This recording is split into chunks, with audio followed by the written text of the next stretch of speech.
안녕하세요. 부자남입니다. 작년 임대차 3법이 시행되면서 전셋값이 급등하고 전세 매물의 품귀 현상이 계속되고 있습니다. 매물이 귀해지다 보니 위험한 전세 매물도 많이 늘어나고 있는데요. 그만큼 세입자가 전세 보증금을 떼이는 등의 피해도 자주 발생하고 있습니다. 세입자들은 전세가가 가파르게 오르고 매물이 워낙 빨리 빠지다 보니 충분히 알아볼 새도 없이 계약을 하기도 하고, 혹은 그 집이 위험성이 있다는 걸 알면서도 설마 나한테 그런 일이 일어나겠어? 하는 반신반의하는 마음으로 계약을 한 것이 피해로 이어지고 있는 것이죠. 오늘은 이러한 전월세 보증금 사고를 예방하기 위해 전세 계약 시에 꼭 체크해야 하는 점들과 전세 보증금을 지키는 방법을 알려드리도록 하겠습니다. 먼저 첫 번째, 해당 물건에 대출로 인한 근저당 혹은 신탁이 설정되어 있는지 확인해야 합니다. 이는 전셋집을 구할 때 가장 기본적인 절차인데요. 등기부등본을 통해 해당 집의 근저당, 신탁, 가압류 등 여러 권리관계를 확인해 볼 수 있습니다. 등기부등본은 대법원 인터넷 등기소에 들어가시면 집주인의 동의 없이 언제든 해당 집원, 주소로 등기부등본을 열람 또는 발급해 보실 수가 있습니다. 혹시 집주인이 집을 담보로 잡은 대출이 있다면 그 대출이 얼마 정도인지 등기부 등본상에 표기된 채권 최고액으로 예측해 볼 수가 있습니다. 채권 최고액은 간단히 말해서 통상 대출금의 120%에서 130% 정도를 나타내는 금액이라고 보시면 됩니다. 따라서 이를 역산해 보면 임대인이 해당 집을 담보로 받은 대출금이 얼마인지 산출해 보실 수가 있겠죠. 추가로 등기부 등본에는 근저당뿐만 아니라 제한사항 등 가압류 등이 함께 표시되니까 계약 전, 또 잔금 치르기 전, 또 입주 후에 한 1, 2주 이후에 이렇게 꼭 3번 정도를 꼭 떼어보시기를 권장드려요. 집주인의 대출금을 확인하셨다면 두 번째로는 보증금과 집주인이 받은 대출금의 합이 예상 낙찰가를 넘지 않는지 확인해 보셔야 해요. 이건 내가 전세를 하려는 집이 나중에 내 전세 보증금을 돌려줄 수 있는 안전한 집인지 판단하는 기준입니다. 무슨 말인지 좀 어려우실 거예요. 차근차근 다시 한번 알려드릴게요. 만약에 집주인이 집을 담보로 대출을 받았는데 이자 등을 갚지 못하면 그 집은 경매에 붙여지게 됩니다. 집이 경매에 붙여질 경우에 서울의 아파트는 거의 감정가의 100% 낙찰가율을 보이고 있고, 오피스텔, 빌라, 다가구 등은 90% 정도의 낙찰가율을 보이고 있습니다. 낙찰가율은 낙찰가를 감정가로 나눈 비율을 말하고 있습니다. 예를 들어서 서울의 모 아파트가 1억 원이라면 경매에선 100%의 낙찰가율로 1억 원에 팔리고 있습니다. 하지만 1억 원짜리 빌라가 경매에선 90% 정도의 낙찰가율로 한 9천만 원 정도에 팔린다는 거죠. 그런데 만약 내가 그 빌라에 넣은 전세보증금이 7천만 원이고 집주인의 대출금은 3천만 원이라고 가정을 해볼게요. 빌라가 9천만 원에 팔렸다고 내 보증금 7천만 원을 모두 돌려받을 수 있을까요? 아닙니다. 우선권은 은행이 갖게 됩니다. 다시 말해 은행이 대출금 3천만 원을 먼저 갖게 되고 그 차액인 6천만 원을 세입자가 후순위로 받게 되는 거죠. 보증금은 7천만 원이었지만 집을 나갈 때는 6천만 원밖에 받을 수 없게 되는 겁니다. 따라서 보증금과 집주인이 받은 대출금의 합이 혹시 모를 사항을 대비해 그 집의 예상 낙찰가를 넘지 않도록 계약을 해야 한다는 뜻이죠. 예를 들어 모 지역의 3억 원짜리 빌라 낙찰가율이 80%라고 하면 예상 낙찰가는 2억 4천만 원입니다. 그런데 집주인의 대출금이 4천만 원이라면 보증금은 당연히 2억 이하로 계약하셔야 그나마 안전하겠죠. 참고로 낙찰가율은 지역별로 차이가 있기 때문에 각 지역, 주거용도별 낙찰가율을 미리 확인해 보시는 게 좋을 것 같아요. 낙찰가율을 확인할 수 있는 사이트는 법원 경매 정보 사이트입니다. 전셋집에 근저당이 없으면 베스트지만 근저당이 있더라도 그 집에 들어가야 한다면 제가 말씀드린 조건들을 꼭꼭 확인하셔서 계약하세요. 세 번째, 불법 건축물 여부입니다. 불법 건축물이란 건축물 준공 후 사용 승인을 받은 후 무단으로 증축, 대수선, 용도 변경을 한 건축물을 말합니다. 불법 건축물의 경우 적발 시에 위반 건축물로 건축물 대장에 등재되게 되고 시정될 때까지 집주인에게 이행강제금이라고 부과되게 됩니다. 이런 불법 건축물의 경우 사실상 전세 대출이 불가하기 때문에 미리 건축물 대장을 꼭 떼어 보셔서 확인해 보셔야 합니다. 만약 내가 전셋집에 계약금을 내고 전세 대출을 받아 잔금을 내려고 은행에 갔는데 그 집이 불법 건축물이라고 해서 대출이 안 된다고 하면 계약도 못할 뿐더러 계약금까지 못 받을 수도 있는 사항이 발생할 수도 있습니다.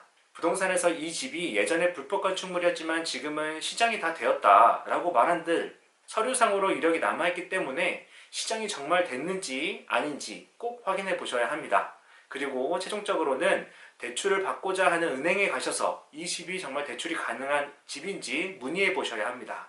불법 건축물은 건축물 대장을 떼어보면 확인이 가능하며 정부 24시에서 열람하실 수 있습니다. 불법 건축물로 인한 피해를 막기 위한 또 다른 방법이 있는데요. 더 자세한 내용은 다음에 말씀드릴 5번째 계약서 기재 방법 이야기할 때 다시 한번 알려드리도록 할게요. 4번째, 이사하는 당일 전입신고 및 확정일자를 받으세요. 이사하는 날 바로 전입신고 및 확정일자를 받아둘 것을 추천드립니다.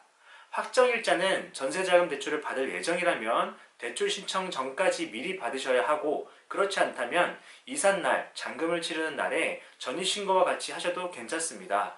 사실 전입신고는 법적으로 전입일 날부터 14일 이내에 하게 되어 있지만 저는 꼭 이사 당일날 전입신고를 바로 하시길 권해드립니다. 그 이유는 바로 대항력과 우선 변제권을 갖추기 위해서입니다. 먼저 대항력이란 임차한 주택이 매매나 경매 등으로 인해 소유자가 변경되더라도 바뀐 소유주에 대해서 임차권의 효력을 동일하게 주장할 수 있는 임차인의 권리를 말합니다. 즉 보증금 회수 전까지는 퇴거하지 않고 계속 거주하며 대항할 수 있는 권리라고 생각하면 되겠습니다. 그리고 우선 변제권은 임차주택이 공매나 경매로 넘어가더라도 낙찰된 금액에서 후순위 권리자보다 우선하여 보증금을 변제받을 수 있는 권리를 말합니다. 즉 다른 채권자보다 우선하여 돈을 먼저 돌려받을 수 있는 권리를 말하는 것이죠. 임차인이라면 당연히 두 권리 모두 갖추셔야 안전하겠죠? 대항력을 갖추시기 위해서는 해당 집을 인도받으시고 전입신고까지 하셔야 합니다. 그리고 확정일자까지 받으셔야 우선 변제권이 성립됩니다.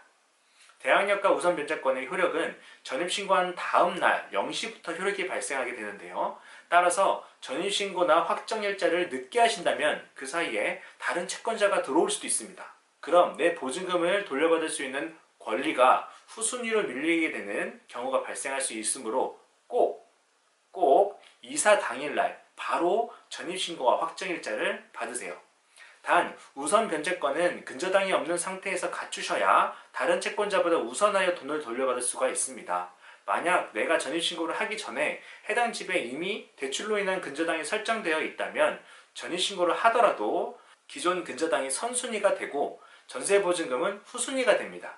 그렇기 때문에 등기부등본을 계약금을 내기 전, 그리고 잔금을 치르기 전, 그리고 전입신고한 이후 이렇게 총 3번 떼어서 꼭 확인하셔야 합니다. 신고는 모바일과 인터넷으로 정부 24시 그리고 인터넷 등기소에서도 하실 수 있지만 직접 주민센터나 등기소에 방문하셔서 담당 직원분이 친절하게 설명해 주시고 도와주시니 직접 가셔서 하시길 권해드립니다. 5번째, 전세계약서상 특약사항을 기재하기입니다. 전세계약 전후로 불미스러운 사항을 방지하기 위해선 계약서에 임대인과 협의가 필요한 부분 및 입주 전에 청소 여부, 또 원상복구, 또 하자보수 등 명확하게 특약사항으로 꼼꼼히 기재하셔야 합니다. 특히 대항력과 우선변제권은 전입신고를 마친 다음날 0시부터 그 효력이 발생된다고 말씀드렸죠. 따라서 그 사이에 임대인이 근저당을 설정하거나 다른 제한사항이 설정되는 것을 방지하기 위해 잔금일 다음날까지 근저당권 및 기타 제한사항을 설정하지 않는다라는 문구를 꼭 계약서에 기입하셔야 합니다. 그래야 우선 변제권을 안전하게 갖추실 수가 있습니다. 그리고 혹시 모르니 입주 후 1~2주 뒤에 다시 등기부등본을 열람해 보시기를 바랍니다. 또한 불법 건축물 등의 사유로 전세 대출이 안 될 경우 계약 파기에 의한 계약금 손실을 대비하기 위해 임대인은 전세 대출을 받는 데 동의하며 임대인 또는 임차인의 신용 등의 문제에 따라 전세 대출이 불가할 경우 계약금을 모두 반환한다는 조항을 추가해서 계약금을 안전하게 지키셔야 합니다. 마지막으로 6번째, 전월세 보증금 반환보증에 가입하세요. 전월세 보증금 반환보증은 임대인, 즉 집주인이 계약이 만료가 되었음에도 보증금을 돌려주지 못하는 경우 보험에 가입되어 있는 임차인, 즉 세입자에게 보증기관에서 전세금을 대신 지급해주고 나중에 보증기관에서 집주인에게 구상권을 행사해 청구하는 것입니다. 집주인의 동의가 필요 없으므로 언제든 편안하게 가입하실 수가 있습니다. 현재 나와 있는 보증상품은 주택도시보증공사 허그, 서울보증 SGI, 한국주택금융공사 HF의 보증보험 총 3가지로 각각 보증요율 및 보증금액, 보증대상, 신청기한 등이 다 다르므로 비교해보시고 본인에게 맞는 상품에 가입하셔야 합니다. 각 보증기관의 보증상품을 간단하게 한번 설명드리자면 첫 번째로 주택도시보증공사 허그의 전세보증금 반환보증 상품은 보증금액이 수도권 7억 이하, 그 외 지역은 5억 이하까지 보증이 가능하며 보증 대상은 아파트, 주거용 오피스텔, 단독주택, 다가구주택, 연립, 다세대 등이 다 가능합니다. 신청기한은 전세계약 기간이 절반이 지나기 전이라면 언제든 가능하다는 것이 바로 이 허그의 상품의 장점입니다. 한부모, 단독주택 세대주인 경우 또한 고령자, 저소득층, 신혼부부인 경우에 요건에 맞으면 60%에서 40%까지 할인이 적용됩니다. 허그 상품의 경우 2021년 6월 30일까지 보증 신청하는 경우에는 공공성 강화 관련 보증료율 인하로 보증금 2억 원 이하라면 최대 80%까지 보증료 할인이 적용된다고 하고 네이버 등 인터넷을 통해서 가입하게 되면 비대면 할인, 일시납 할인, 모범 납세자 할인 등 다양한 할인이 적용되고 있으니 가입하시고자 하시는 분들은 6월 30일 이내에 가입하시면 좋을 것 같습니다. 두 번째, SGI 서울보증보험의 전세금 보장 신용보험 상품은 보증금액이 아파트는 제한이 없고 이외의 주택은 10억 원 이내까지 보증이 가능해 타기간 상품 대비 가장 한도가 높은 게 바로 장점입니다. 보증 대상은 아파트 등 허그와 동일하고 신청기한은 전세계약 2년 기준으로 계약일로부터 10개월 이내에 가입이 가능합니다. 세 번째로 한국주택금융공사 HF의 전세금 반환보증 상품입니다. 해당 상품은 주택금융공사 전세금 대출을 받은 분들만 가입하실 수가 있으며 은행 등 직접 전세금 대출을 받으신 경우에는 다른 상품을 이용하셔야 합니다. 본 상품의 보증금액은 수도권은 5억 원 이하, 그 외의 지역은 3억 원 이하까지 보증이 가능하며 전세계약 기간이 4분의 1이 지나기 전이어야 가입 신청이 가능합니다. 이 상품 또한 다자녀, 신혼부부, 저소득계층은 0.05%의 우대금리를 받을 수가 있으니 자금 요건이 되는지 한번 확인해 보시길 바랍니다. 전체적으로 보증료는 HF 상품이 가장 싸지만 HF 전세금 대출 보증 상품을 이용한 분들만 가입이 가능하여서 제한이 좀 있습니다. 한 가지 꿀팁은 허그 같은 경우 계약 기간을 절반을 넘기기 전에만 가입하면 남은 기간만큼만 보증료가 계산되게 됩니다. 따라서 집 계약 기간이 절반이 넘기 직전에 가입하시면 보증료를 아끼실 수가 있으니 참고하시면 좋을 것 같습니다. 추가적인 꿀팁을 몇 가지 더 알려드리자면 모든 금전 거래는 집주인 명의의 계좌로 입금하시고 입금 확인 영수증도 임대인 날인을 꼭 받아 놓으세요. 영수증은 전월세 대출, 전월세 보증금 반환 보증 가입 등에 필요한 증빙 서류이기 때문에 집주인의 명의로 된 계좌로 정확히 거래하시는 게 좋습니다. 또한 집 계약 시 집주인과 대면으로 계약하시는 게 좋으며 신분증 확인은 필수입니다. 그리고 혹시 제3자와 거래를 해야 할 경우에는 위임장과 3개월 이내에 발급한 임감증명서를 요청하셔서 대리인이 맞는지 확인하셔야 합니다. 하지만 불법적인 거래가 있을 수가 있으니 웬만하면 대리계약은 피하는 게 좋습니다. 마지막으로 부동산 중개수수료는 현금 영수증 처리가 가능하니 꼭 현금 영수증을 요청하세요. 전월세 보증금 및 대출금 상환을 위해 낸 비용들은 소득공제까지 받을 수 있습니다. 추후에 연말정산 시에 해당 내용들이 반영되었는지 꼭 확인하시길 바라겠습니다. 지금까지 전세계약 시에 체크해야 하는 점들과 전세보증금을 지키는 방법들을 알려드렸는데요. 위 내용들을 꼭꼭 숙지하셨다가 이사 가실 때 꼼꼼히 확인하셔서 전세금 모두 지키시는 여러분 되시길 바라겠습니다.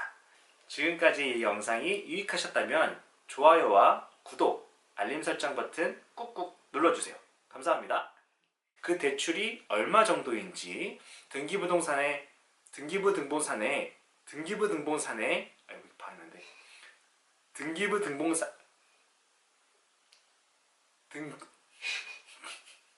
다시 등기부등본상에 왜 발음이 안 돼? 이게 안 되지? 등기부등본 오케이